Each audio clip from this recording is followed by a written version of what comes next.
மூலிகையை நேசிக்கும் அனைத்து உள்ளங்களுக்கும் சவுந்தரராஜனின் அன்பு வணக்கங்கள். இன்று நாம் பார்க்க இருக்கின்ற ஒரு மூலிகை செடி வேலிப்பருத்தி என்ற மூலிகையை பற்றி பார்க்க இருக்கின்றோம். வேலிப்பருத்தி என்றால் ஒரு வகையான பருத்தி மூலிகை வேலியில் படர்ந்திருப்பதால் இதனை வேலிப்பருத்தி என்று சொல்கின்றோம். அதாவது வேலியில் ஒரு பருத்தி வேலிப்பருத்தி என்று எல்லோராலும் அழைக்கப்படுகிறது. நாம் சித்த மருத்துவம் என்று கூறுகின்றோம். ஆனால் சித்த மருத்துவம் எப்படி உருவானது? உயிரினங்களுக்கான மருத்துவத்தை இயற்கை இலைகளிலும் பூக்களிலும் வேர்களிலும் கனிகளிலும் வைத்திருக்கின்றது. இதை உணர்ந்து கொண்ட சித்தர்கள் சித்த மருத்துவத்தை உருவாக்கினார்கள். அதாவது ஆதிகாலத்தில் சித்தர் மருத்துவம், சித்தர்கள் உருவாக்கியதனால் சித்தர் மருத்துவம் என்று ஆதிகாலத்தில் இருந்தது. காலப்போக்கில் சித்த மருத்துவம் என்று மருவியிருக்கிறது. சரி, இப்போது நாம் மூலிகைக்குள் வருவோம். இதன் இலைகள் ஆட்டியன் வடிவ இலைகள் பிற செடியினங்களையும் மரங்களையும் பற்றி கொண்டு படரும் ஓர் மூலிகை செடி. இதன் காய்கள் இரண்டு காய்களாக காய்த்து தொங்கும்.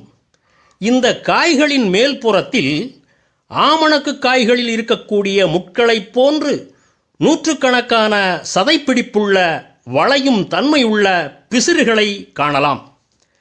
காய்களை ஒடித்தால் பால் வடியும் ஓர் கொடியினம் ஆகும்.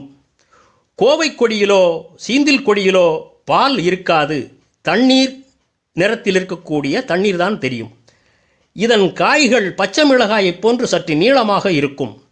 இதன் காய்களுக்குள் இலவம் பஞ்சை போல் பட்டு பஞ்சை போல் பஞ்சுகள் இருக்கும். இதனாலேயே முன்னோர்கள் வேலிப்பருத்தி என்று அழைத்திருக்கிறார்கள். இந்த மூலிகை வேலியில் பிறந்து மனிதனுடைய வலியை குணமாக்குகின்ற ஒரு அற்புதமான வலி நிவாரணி ஆகும். இதன் வேறு பெயர்கள் பார்த்தீங்கன்னா வேலிப்பருத்தி, உத்தம கன்னிகை, அச்சாணி மூலி, உத்தம தாளி, உத்தம காணி என்று 5 விதமான பெயர்களில் அழைக்கப்படுகிறது.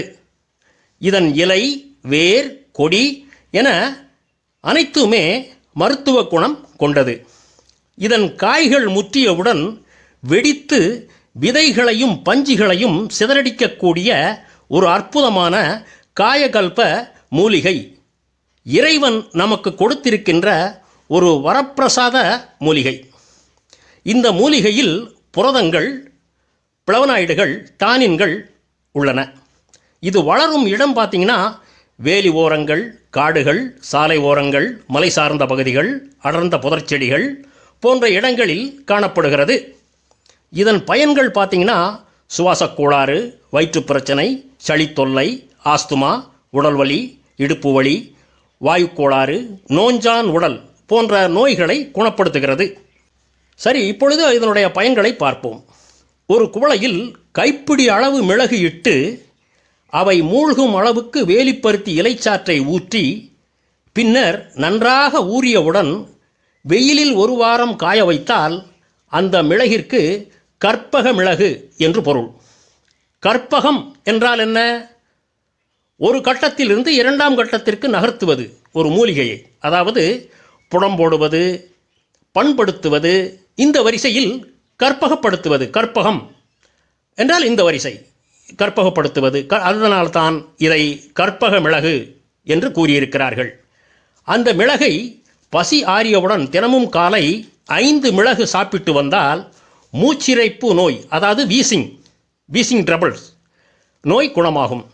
பல்வேறு ஆங்கில மருந்து தயாரிப்பில் பல்வேறு மூலிகை சாறுகள் சேர்க்கப்படுகின்றன. இதில் இதுவும் ஒன்று. சில ஏழை வீட்டு குழந்தைகள் நோஞ்சானாக எலும்புகள் வெளியே தெரியும்படி மிகவும் சபல பிள்ளைகள் மாதிரி இருப்பார்கள். இவர்களுக்கு இதன் இலையை பொடி செய்து உலர்த்தி 1 தேக்கரண்டி சீரகப்பொடி, அருகம்பால் தலா 1 தேக்கரண்டி எடுத்து பனங்கற்கண்டு அல்லது ஆட்டுப்பாலில் கலந்து கொடுத்து வந்தால் நோஞ்சான் தன்மை மாறி அந்த குழந்தைகள் திடகாத்திரமான நல்ல புஷ்டி உள்ள ஒரு குழந்தையாக மாறிவிடுவார்கள். கணக்கடி, அரிப்பு, தடிப்பு, கீழ்வாதம், முடக்குவாதம், ஆகியவற்றிற்கு வேலிப்பருத்தி இலையை வதக்கி நல்ல துணியில் கட்டி ஒத்தடம் கொடுத்து வந்தால் இதன் நோய்கள் குணமாகும். வேலிப்பருத்தி இலைச்சாறு, தேன் இவை இரண்டும் கலந்து குடித்து வந்தால் நாள்பட்ட வயிற்று வலி குணமாகிவிடும் என்று சொல்லி, இதுபோன்ற மற்றும் ஒரு வீடியோவில் உங்களை சந்திக்கும் வரை உங்களிடமிருந்து விடைபெறுகிறேன். சௌந்தரராஜன். நன்றி, வணக்கம்.